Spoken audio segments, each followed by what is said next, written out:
Hi. It's not done, but it's close. I got some figures on it. Let's take a look. Yeah, look at that. Um, I got all the blue guys on, and I'm trying to get them, to get some density. I got like 3 guys here. I got 4 here checking out the fuel system.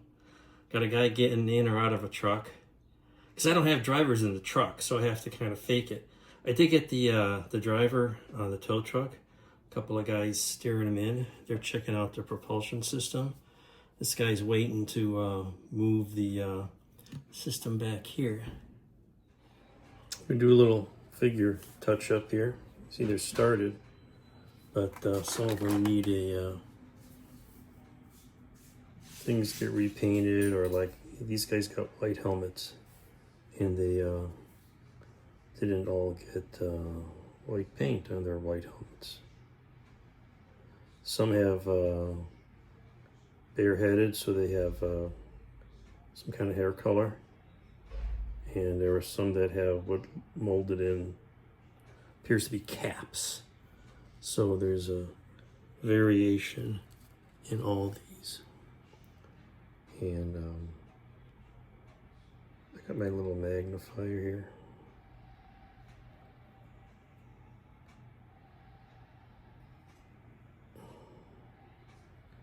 And at this scale, it's not super critical. They're here mostly for the total effect, as opposed to how accurate, quote unquote, or authentic looking is a particular figure, because they're so dang tiny,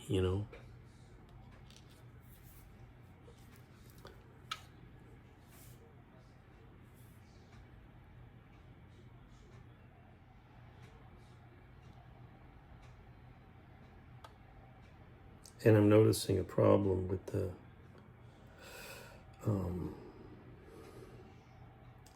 Vallejo acrylics. The paint's coming off, I didn't put any primer on these. That's probably why. I usually always, if I'm doing an airplane or something, and Vallejo, I'm always putting primer on and washing the parts. Just make sure there's no goo on them or anything.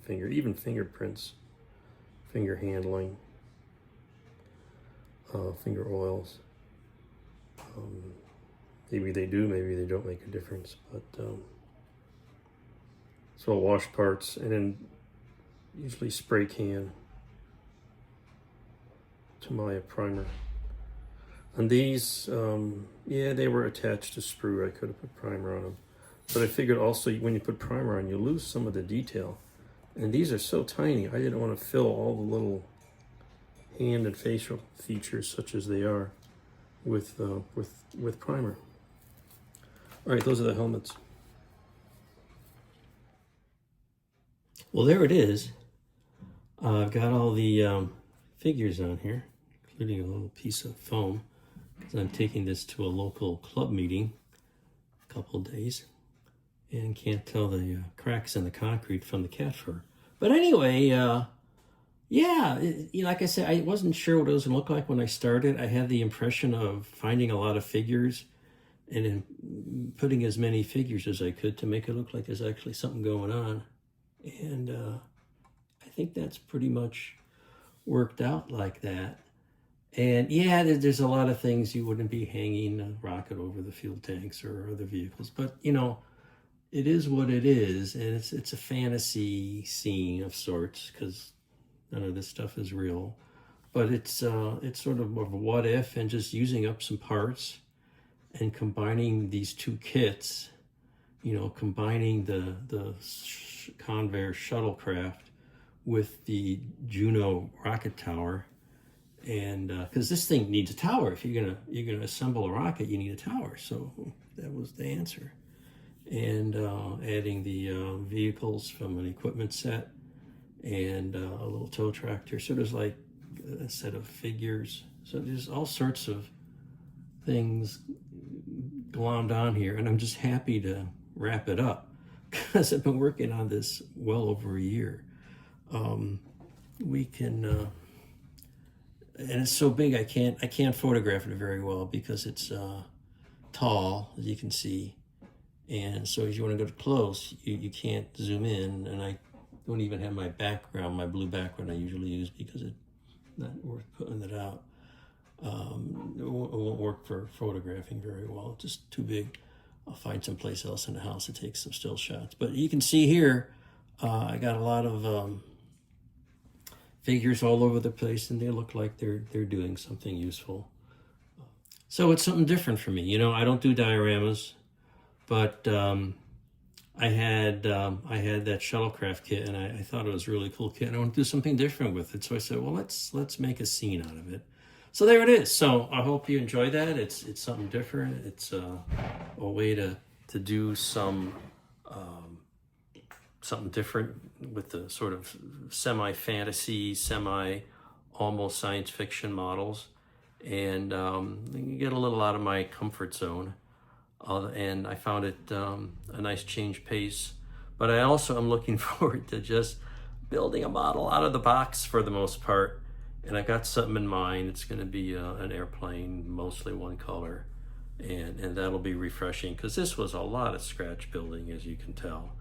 And a lot of fussy little parts and modifying things. And frankly, it's going to be for sale. And I have no place to put it. And I expect to be moving next year, and so I need to get rid of some of these models that I've built over the years.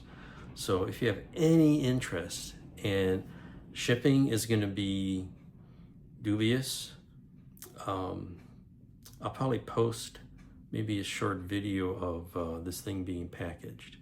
One more episode for this series, and you can kind of see what it's going to be, how I package things. And but I don't know how well it would stand up to being mailed somewhere, despite the nice packaging.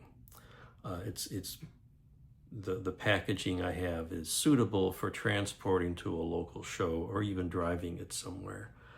But giving it to UPS or the Postal Service, I've had luck. I've shipped things to Europe that have survived for the most part, but this is this one, I don't know. It's got a lot of fiddly, fragile little parts. And I'll post one more episode here to show how it goes in a packaged box. So anyway, thanks for viewing this long build video process, and stay tuned for more from Space in Miniature. Mike Mikowski signing out for now. Thanks for watching.